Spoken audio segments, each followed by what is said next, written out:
Hello everyone and welcome to my Bleach arc review. Today we're going to be talking about the legendary fake Karakura town arc. So when most people think of Bleach, if they've watched or read Bleach, the two arcs that probably come to mind immediately are either Soul Society or fake Karakura town.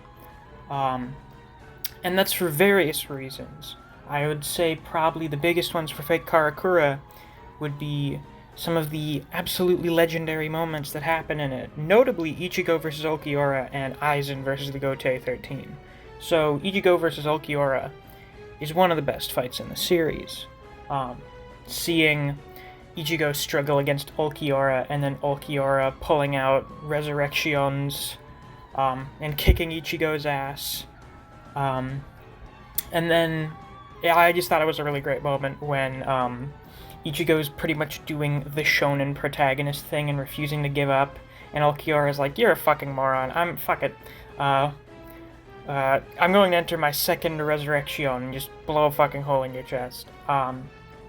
And with the context of all of the stuff preceding this now, Vasto Lorde does not seem like as much of an asshole as it initially did, and as a lot of people say that it is. But I still think probably the build-up to it could have been a little bit more direct, other than White saying in Ichigo's hollow training, like, in case of the anime, like 100 and something episodes before this, or in the case of the manga, like 150 chapters before it happened, saying that if it seemed like Ichigo was losing or something like that, that he would take control and do things his way. I think he probably could have just made that a little bit more obvious, because it's something that's so easy to forget about. It was like one interaction, and then it's never brought up again until Vasto Lorde happens. But regardless, when Vasto Lorde does appear, that's some good shit. There were also... Man, Fake Karakura was pretty much all fights, which I don't have an issue with, because with Kubo's amazing art at this point in the series, I'm not going to complain about cool anime characters fighting each other.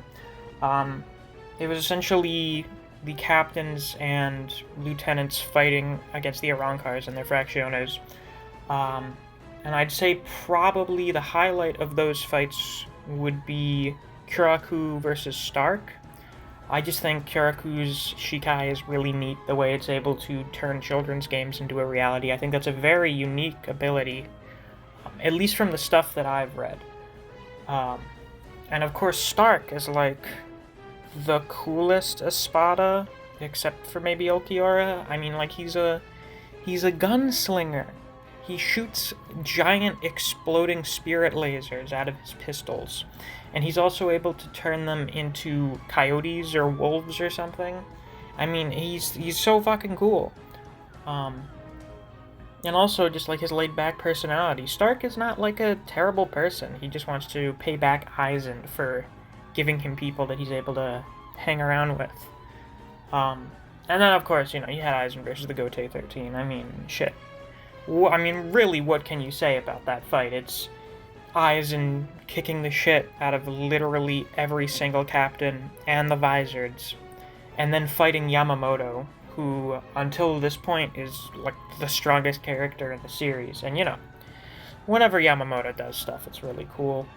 I would say... I don't know how I feel about Aizen using Wonder Weiss, because then it just kind of, like... Oh man, wouldn't you guys like to see Yamamoto fight someone? Yeah, too bad he's getting, like, his fire absorbed by someone specifically made to counter him, and you don't really get to see Yamamoto go all out with his Shikai against Aizen.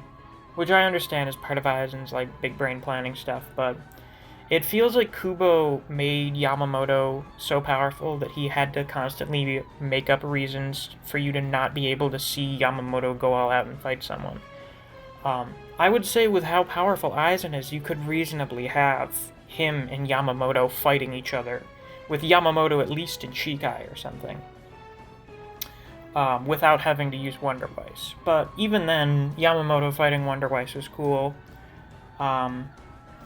Now, beyond just the fights themselves, there were a lot of really great character moments for Ichigo, of course, and for Aizen. Oh, since when were you under the impression that I wasn't using Gyoka Sugetsu? Ah, perfect. Just tremendous. Aizen, I feel like this arc was really, really when Aizen got, like, top-tier anime villain status. Of course, you had great moments for other characters like Shinji. Shinji using his Shikai was really awesome. There are a lot of characters, or at least some, that like only use their unreleased Zanpakuto.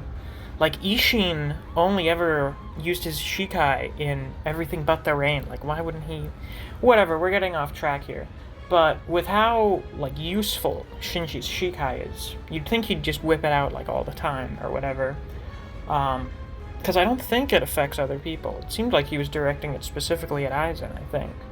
And I just think its ability is very creative. It's also weird to think about how Shinji is probably older than Aizen.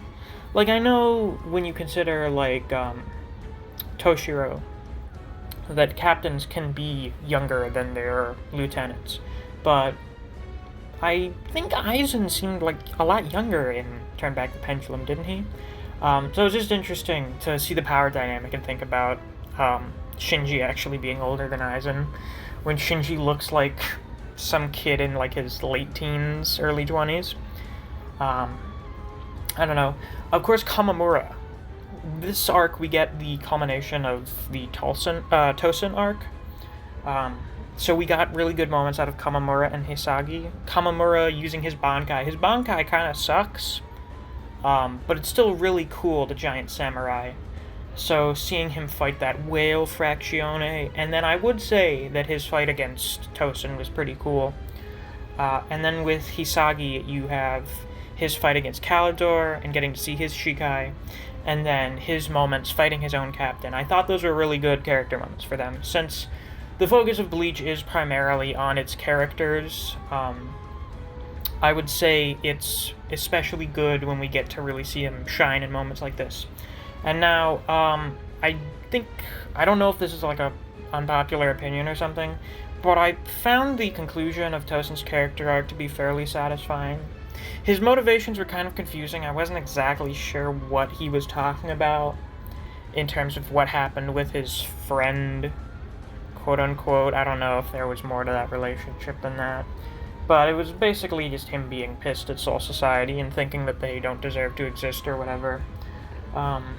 His Resurrection was yucky. I didn't like it, but I thought his visored mask was cool.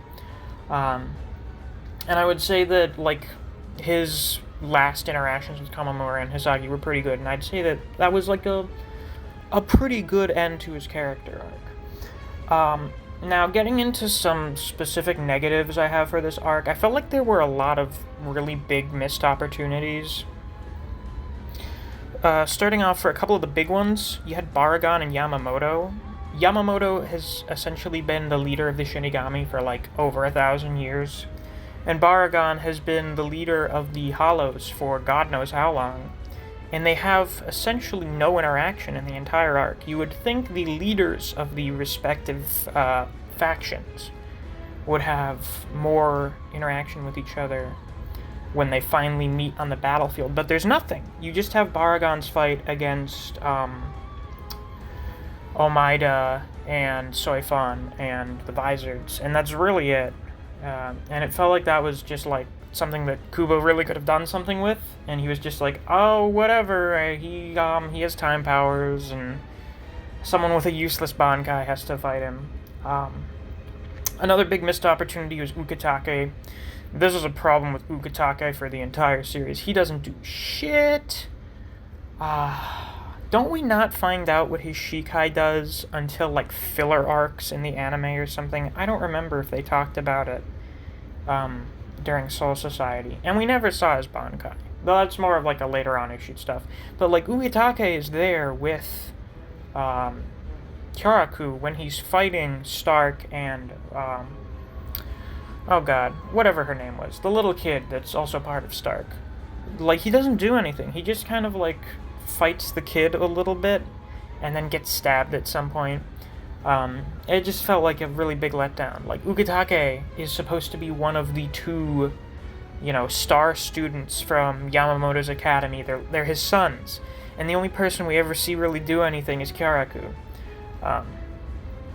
And I'd say the last big disappointment of the arc is Yami getting off-screened. So Yami's reveal as being the Zero Espada is like a huge deal, because he's basically just been a bumbling moron ever since he's been introduced. And it's like, oh shit, he's actually the quote-unquote strongest Espada, even though the number rankings don't really have anything to do with actual strength. It's just Reiatsu. And he gets huge. He turns into a giant monster. There's only really, like, one other character in the whole series that ever gets remotely that big. And you have Kenpachi and Byakuya, two of the most popular characters, two of the most powerful captains at this time in the series, show up and they're like, don't worry guys, we'll fight Yami. And then he gets fucking off-screened. We never see the majority of the fight. We see, like, a little bit of them cutting him up, and then he goes into, like, his second release or whatever. And then we don't really see what happens after that. Did Kubo just, like, not feel like drawing it? Did he have deadlines or something? Because, I don't know, I thought he could have spent, like, less time on having the lieutenants fighting people. Especially with, Yumichika and that guy. And could have put, like, a chapter or two more into Kenpachi and Byakuya fighting Yami. I don't feel like that would have been very hard. You can have, like, short fights. And that's also really weird from, like, a power scaling standpoint, that the two of them had to, like, actually put effort into fighting much lower ranked Espada, with Byakuya versus Zomari and Kenpachi versus Noitora. And then apparently in, like, 10 minutes they become strong enough to off-screen Yami. I don't know. And my last big complaint. I read the manga for this arc, so this is, like, a manga-specific criticism. I don't know what it looked like in the anime. But the whole gimmick of fake Karakura is that they're fighting in a replica of Karakura Town. And Kubo almost never draws backgrounds in this. It's like they're fighting in a void. So what's even the point of having the fake city there as like a setup for the stage of this battle? And you pretty much never see the city. I don't know. I know Kubo says that he doesn't draw backgrounds that often because he wants to put more focus on the characters. But I've seen in many other series that done better. It loses, like, all of its meaning when basically, like, 80% of your panels have no background, as opposed to when you have, like, a handful of panels with just the characters that have no background, and it really pops out, and it's like, oh, shit. When he does it for almost all of the panels, it, like, loses all of its meaning. I don't know. And Kubo's not even bad at drawing backgrounds. When you look at his backgrounds from earlier on in the series, or you look at what he does draw of fake Karakura, and then even later on when we get into, like, 1,000 Year Blood War, Kubo is good at drawing backgrounds. He can do it. I don't want to place motives onto him or whatever, but I feel like he just didn't really want to draw backgrounds. I don't know. I mean, even when you look at Burn the Witch, which just came out, like, there are backgrounds in it. Like, he draws backgrounds just fine. I don't know. But yeah, that's really all I have to say. Next week, I'm going to be talking about Deicide, which gives us the conclusion of the Arrancar arc, and what some people think should have been the end for Bleach. So, we'll get into that next week. If you enjoyed this video, please like and subscribe. I'm doing Bleach arc reviews every week until I finish the series. If you enjoyed discussing Bleach with other people, check out my Discord server in the description below. If you enjoy other series such as Record of Ragnarok, Chainsaw Man, Jujutsu Kaisen, Solo Leveling, and Kengan Omega, I do videos on those series as well, so you should sub to my channel and check it out if you're interested in those. Thanks for watching, and I'll see you around.